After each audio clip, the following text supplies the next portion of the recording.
તો બધા બહુ વ્યસ્ત હોય નહીં, શ્વાસ લેવાનો ટાઈમ નથી નહીં, તો 2 મિનિટ ઊભા રહો, મારી પાસે છે કંઈક તમારી માટે. ઘણી વખત છે ને, આમ બધા જ કામ કોઈ કારણથી કરવા જરૂરી નથી હોતા.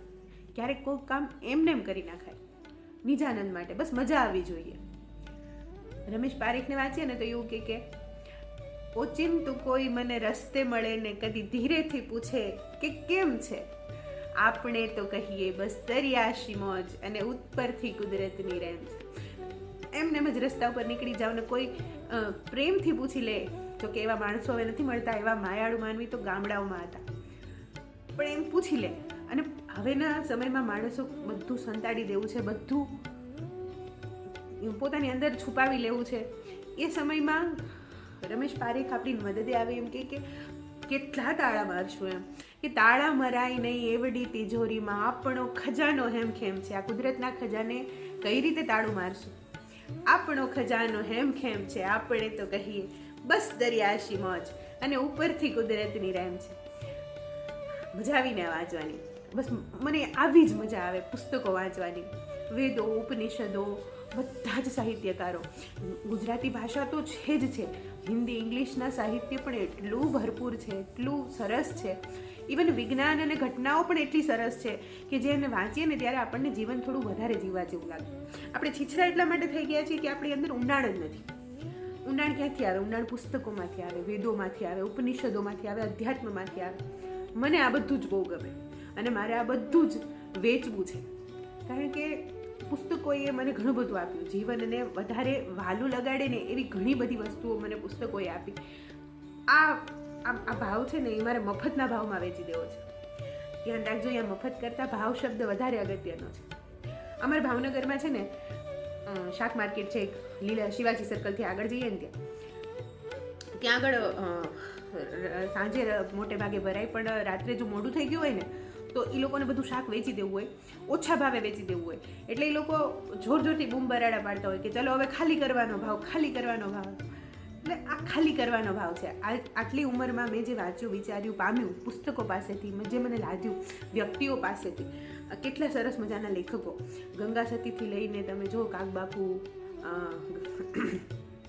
મોરારી બાપુ, આ બધા સંતો અધ્યાત્મની ઉચ્ચ શિખરે પહોંચેલા.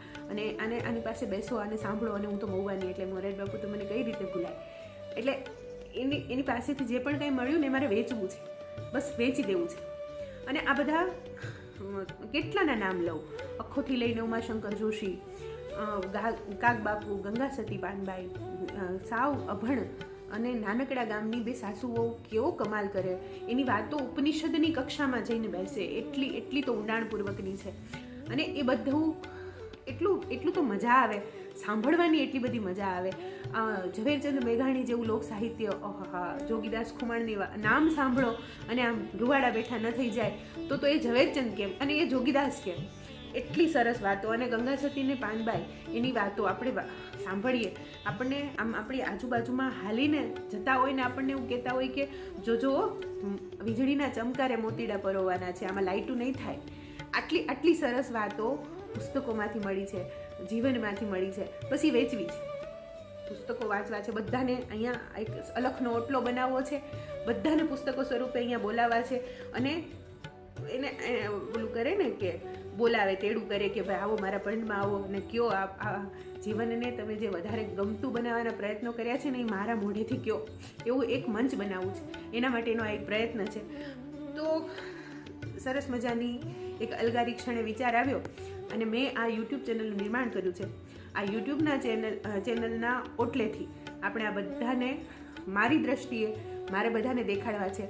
મને જે સાહિત્ય મળ્યું એના આધારે એનું ફાનસ લઈને આવનારી જેનજીને મારે કેવું છે કે જો આ આપણા પૂર્વજો હતા, આ આપણા સાહિત્યકારો હતા, આપણા લેખકો હતા, આપણા સંતો હતા, અને આ આપણા એવા વ્યક્તિઓ હતા કે જેણે જીવનને એટલું સરસ રીતે જીવ્યું કે હવે આપણે એને કહી શકીએ કે જો આ ખુમારી છે, આ ખુદારી છે, આ સાહસ છે અને આ કવિતાઓ છે.